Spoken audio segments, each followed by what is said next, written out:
In the summer of 1830, Abraham Lincoln gave his first political speech in front of my great-great-great-great-great-grandfather's store in Decatur, Illinois.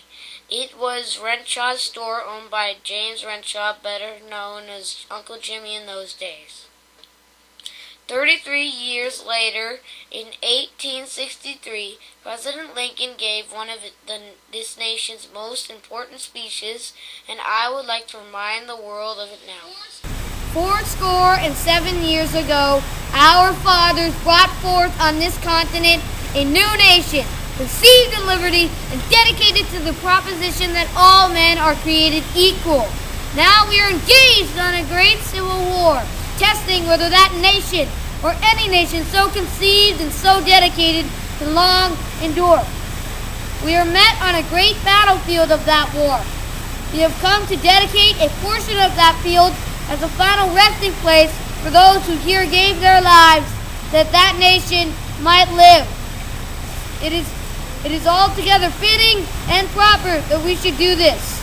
But in a larger sense, we cannot dedicate, we cannot consecrate, we cannot hallow this ground.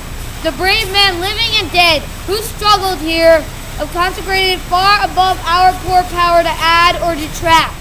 The world will little know, nor long remember what we say here, but it can never forget what they did here. It is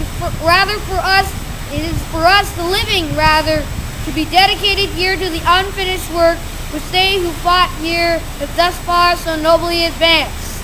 It is for us to be here dedicated to the great task remaining before us, that from these honored dead we take increased devotion to that cause for which they gave the last full measure of devotion, that we here highly resolve that these dead shall not have died in vain, that this nation, under God, shall have a new birth of freedom, and the government of the people, by the people, for the people, shall not perish from the earth.